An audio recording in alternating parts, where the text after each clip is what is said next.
Antes de começar o vídeo, eu quero pedir a você que acompanha o Blog da Cidadania que se inscreva no nosso canal, curta e compartilhe os nossos vídeos, acione o sininho das notificações, que assim você nos ajuda a fazer o nosso trabalho. E vamos ao vídeo.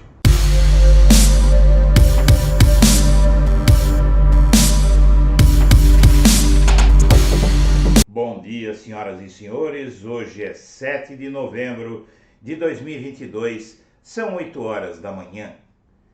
E a média de postagens diárias do clã Bolsonaro no Facebook passa de 26 para menos de 2 após a vitória do Lula. O silêncio ocorre em meio a bloqueios de contas de aliados e, para pesquisador, alimenta teorias da conspiração. Conhecidos pelo uso das redes sociais como principal meio de comunicação, o presidente Jair Bolsonaro e seus 3 filhos políticos, Flávio, Carlos e Eduardo, reduziram a frequência de postagens nas plataformas digitais desde que Luiz Inácio Lula da Silva foi eleito no último dia 30. A média de publicações por dia no Facebook é 14 vezes menor que a registrada durante a campanha eleitoral, de acordo com o levantamento feito pelo jornal O Globo, com base na plataforma de monitoramento das redes da Meta CrowdTangle. Os dados consideram apenas o Facebook, mas os conteúdos compartilhados pela família Bolsonaro costumam ser os mesmos em todas as redes. Nos 5 dias seguintes ao segundo turno, o clã fez apenas 9 postagens no Facebook. Se considerados os perfis de Bolsonaro e dos filhos, o que significa uma média de menos de 2 publicações por dia, entre 4 de agosto e o domingo do segundo turno, os perfis do presidente e dos filhos fizeram, em média, 26 postagens por dia somados. Durante a campanha, a conta de Flávio foi a mais ativa, com média de 10 publicações diárias, seguida de Bolsonaro, que somou 8 postagens por dia. Do total de publicações após o segundo turno, 4 são de Flávio, 3 de Eduardo, 2 de Jair. Estrategista da campanha digital do pai, Carlos, por sua vez, nem usou o Facebook e as demais plataformas desde a vitória de Lula. No caso de Bolsonaro, foram compartilhados, desde que foi anunciada a vitória de Lula na corrida presidencial, apenas a transmissão ao vivo do seu primeiro pronunciamento depois da derrota na terça-feira passada e um vídeo da última quarta-feira em que Bolsonaro pediu o fim dos bloqueios nas estradas. Como mostrou o jornal O Globo, o primeiro discurso de Bolsonaro, feito em uma coletiva no Palácio da Alvorada, quase 45 horas depois da proclamação da vitória de Lula, foi interpretado por apoiadores como um estímulo ao questionamento do resultado das urnas. Em pronunciamento de 2 minutos, o presidente afirmou que reação de apoiadores era fruto de indignação e sentimento de injustiça de como se deu as eleições, mas reafirmou que não poderia haver cerceamento do direito de ir e vir. Em sua segunda fala, por meio de um vídeo postado nas redes, Bolsonaro voltou a pedir que as rodovias federais fossem liberadas, mas incentivou que seus apoiadores façam outros tipos de manifestação. E aqui uma reprodução das postagens dele. O professor do Departamento de Estudos da Mídia da Universidade de Virgínia, nos Estados Unidos, David Nemer, que estuda grupos bolsonaristas no WhatsApp, destaca que o sumiço do clã das redes tem alimentado teorias da conspiração sobre o processo eleitoral e pode ser uma estratégia para evitar bloqueios de contas determinados pelo TSE, como já tem ocorrido com aliados. Os mais radicais reproduzem o mesmo discurso de quando Trump perdeu, de teoria da conspiração QAnon, que é a ideia de espere e confie no plano. O plano, nesse caso, seria mostrar que houve uma fraude, quando não houve. Os apoiadores estão o tempo todo atrás de sinais de que algo está sendo feito e interpretam até mesmo os gestos do presidente, diz Nemer. O silêncio pode ainda ser receio de promover desinformação para deslegitimar o processo eleitoral e ter as contas banidas. O único a se manifestar nas 24 horas seguintes ao resultado Flávio usou a rede para demonstrar apoio ao pai e compartilhou, assim como Eduardo, imagens de um ato golpista com pedidos de intervenção federal feito no Rio. Aplausos de pé a todos os brasileiros que estão nas ruas protestando espontaneamente contra a falência moral do nosso país. Confiem no capitão, escreveu o filho dele. Além de reproduzir a primeira coletiva do pai e de endossar os atos, Eduardo voltou às redes no sábado para criticar os bloqueios de contas de bolsonaristas, como a deputada federal Carla Zambelli e o deputado eleito Nicolas Ferreira, após o compartilhamento de desinformação. O deputado classificou as medidas como censura. No caso de Nicolas, o bloqueio ocorreu por sua conta compartilhar uma live feita por um argentino amigo de Eduardo, em que ele faz acusações infundadas sobre a totalização de votos no Brasil. O fato é que eles não falam nada, porque agora a maior preocupação da família Bolsonaro vai ser se defender na justiça dos processos criminais que todos vão enfrentar a partir de 1º de janeiro. É bom que eles fiquem quietinhos e vão estudando como vão se defender. E Lula deve ser a estrela da COP27 no Egito. A presença do futuro presidente na Conferência do Clima da ONU é vista como esperança de retomada do protagonismo ambiental perdido sob Bolsonaro. O mundo está esperando pelo Brasil, diz ex-ministra do Meio Ambiente.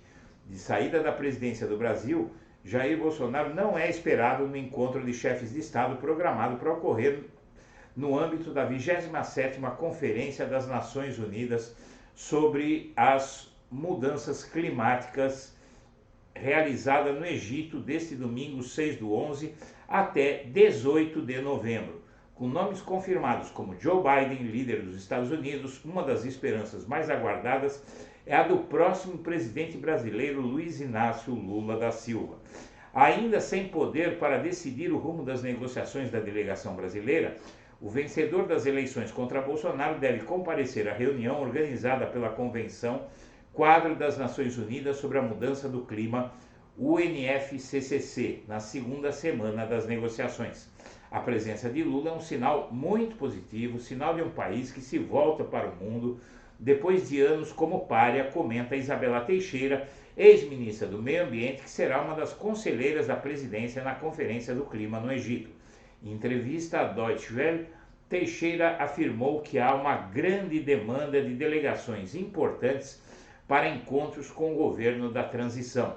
A expectativa é que as discussões vão além de cooperações internacionais para a conservação da Amazônia. O Brasil chega renovado e pautado pela sua democracia, por sua grande capacidade técnica na ciência, por sua juventude e povos indígenas. O mundo está esperando pelo Brasil, declara Teixeira. Sob chefia do atual ministro do Meio Ambiente, Joaquim Leite, e a delegação oficial vê a COP27 como um momento de reafirmação dos compromissos de todos os países com a mitigação da mudança do clima, em particular os maiores emissores, informou o Itamaraty. E a inflação no governo Lula deve subir devido aos bloqueios dos caminhoneiros, que inclusive, veja bem, não pararam ainda os bloqueios dos caminhoneiros, e inclusive estão sendo convocados novos bloqueios. E vai cumprir a justiça obrigar a Polícia Rodoviária Federal a agir. Mas a Polícia Rodoviária Federal, desde as eleições do dia 30 de outubro, vem descumprindo decisões da justiça arbitrariamente. Então aí o que vai acontecer com a inflação vai depender muito do que os caminhoneiros estão fazendo, e todos, bolsonaristas e petistas, vão pagar por um movimento iniciado para protestar pela derrota de Bolsonaro. E bestificado, o país assiste às claras a mais uma tentativa de golpe. A democracia segue em risco, mas tudo vai ficando por isso mesmo. A extrema-direita brasileira e parte da direita que lhe paga tributo tem razão de sobra para se orgulhar. sua tentativa de golpe em curso superou a do 6 de janeiro de 2021 nos Estados Unidos. Donald Trump preparou o espírito dos americanos para o golpe durante 2 meses, período entre sua derrota para Joe Biden e a reunião do Congresso que proclamaria os resultados. Aqui, Bolsonaro dedicou-se à tarefa desde que participou do comício às portas do QG do Exército em Brasília no dia 19 de abril de 2020, onde seus devotos pediram intervenção militar. À época, ele tinha menos de 4 meses de governo. 2 meses depois, em um quartel do Rio Grande do Sul, pela primeira vez falou em armar os brasileiros para que não sejam escravos. Estimulada por Trump, a invasão do Capitólio em Washington reuniu pouco mais de 1.000 pessoas, várias delas armadas, que quebraram o que encontraram e tentaram matar parlamentares. Foi um crime coletivo que chocou e paralisou o mundo, televisionado para centenas de países, mas que não contou com a participação dos militares, nem do alto nem do baixo escalão. A sublevação aqui completa hoje uma semana. Não teve nenhum prédio público como alvo, dado que a esplanada dos ministérios em Brasília foi interditada e a Praça dos Três Poderes protegida. Mas os golpistas que exigem a anulação da vitória do presidente eleito Lula da Silva bloquearam estradas em todos os estados e ainda estão acampados diante de unidades militares. Foram cerca de 30.000 nos primeiros dias da semana passada, de frente ao Comando Militar do Sudoeste em São Paulo. Centenas permanecem acampadas de frente do QG do Exército em Brasília. Aqui a ação golpista alimentou-se da indiferença ou da cumplicidade da Polícia Rodoviária Federal, que no dia das eleições retardou no Nordeste o tráfego de eleitores de Lula. Os bloqueios quase todos já foram suspensos, mas caminhoneiros instigados pelo agro, que não é pop, ameaçam se deslocar até Brasília. A qualquer momento poderão chegar em Cuiabá. O Departamento de Justiça dos Estados Unidos prendeu e indiciou mais de 725 pessoas em quase todos os 50 estados do país, mas muitas já foram soltas e cumpriram penas menores. Ao menos 225 indivíduos foram indiciados por agressão ou impedimento da aplicação da Lei 165 se confessaram culpados de crimes, dos quais 22 cometeram crimes graves. Aqui, onde a baderna está longe de acabar, ninguém foi punido até agora, nem mesmo o diretor-geral da Polícia Federal e o ministro da Justiça, claramente implicados no movimento. Trump está sendo processado e o Congresso convocou para depor. Bolsonaro limitou-se a dizer para ministros do STF que acabou, embora acene com uma surpresa. A derrota foi uma surpresa para Bolsonaro e Trump, com a diferença de que Bolsonaro sempre teve o golpe como uma saída para não largar o poder e Trump apelou para ela na última hora. Bolsonaro empenhou-se durante anos em desacreditar o processo eleitoral, valeu-se dos militares para tal, atacou ministros de tribunais superiores e reuniu embaixadores estrangeiros para mentir a eles. Usou a internet para espalhar notícias falsas, usou e abusou do poder econômico e político e usou e abusou da máquina do governo e beneficiou-se da compra escancarada de votos. Perdeu a eleição mais comprada da história do país de 1989 para cá, mas tem 54 dias para não largar o poder. O país assiste bestificado à prática de um crime contra a democracia. O fato é que todos estamos comemorando a vitória de Lula. É compreensível que haja um sentimento na sociedade de que houve uma vitória, e houve mesmo, porém, aqui está muito bem explicado pelo colunista Ricardo Noblat que o país ainda corre risco e não se deixe enganar. O Bolsonaro só sai daqui a 2 meses. Até lá, ele tem muito tempo para causar danos ao país, de sabotar o próximo governo e até de atentar contra a democracia. Igrejas que apostaram em vitória de Bolsonaro enfrentam fraturas. Denominações evangélicas apostaram alto na reeleição de Bolsonaro como uso da narrativa de que o atual presidente seria enviado por Deus. Agora, lideranças sinalizam aproximação com Lula, o presidente eleito, enquanto outras permanecem em silêncio.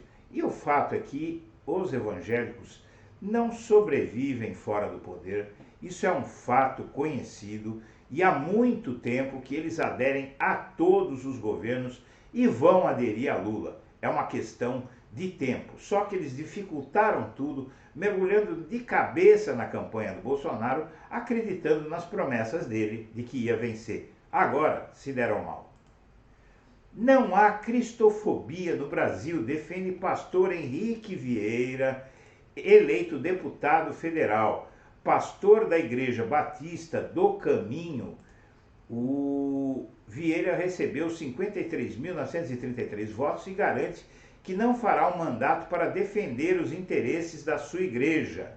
Aqui está ele, e ele diz: a campanha pela reeleição de Bolsonaro contou com o apoio de evangélicos, apesar disso, alguns nomes dos evangélicos são ligados à esquerda. E esse é um deles, o pastor Henrique Vieira, eleito deputado federal pelo PSOL do Rio de Janeiro. E as expectativas da PF sobre o governo Lula são as melhores possíveis por uma razão. Eles acham que o Lula tem consciência da liturgia do cargo e que não fará interferências na instituição como Bolsonaro.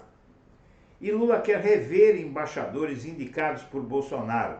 Ministro ligou, inclusive, para o ex-chanceler. A transição no Itamaraty tem início em um telefonema entre Carlos França, o atual chanceler, e Celso Amorim, que foi chanceler nos governos do PT. E Bolsonaro, sem mandato, entra na mira de STF, TSE e primeira instância. Qualquer apuração sobre crime de responsabilidade, porém, vai ser encerrada porque o Bolsonaro não é mais presidente, então quem não é presidente não pode cometer crime de responsabilidade porque não tem como. E as investigações sobre os crimes comuns é que vão começar a andar. Vale dizer o seguinte: todas as ações que o Bolsonaro tinha na justiça quando assumiu a presidência foram encerradas, porque um presidente não pode ser processado por ações anteriores ao seu mandato. Agora, aquelas ações, inclusive uma por racismo, recomeçarão a andar. E aliados alertam Lula sobre o risco Lira. Caneta na mão do inimigo. Tem se cogitado que Lula poderia apoiar a reeleição de Arthur Lira para a presidência da Câmara dos Deputados. Os aliados dizem que, se isso acontecer, Lira vai trair Lula e vai tentar sabotá-lo. Minha amiga, meu amigo, nós agradecemos a atenção. Estaremos de volta ao meio-dia. Um abraço para todo mundo.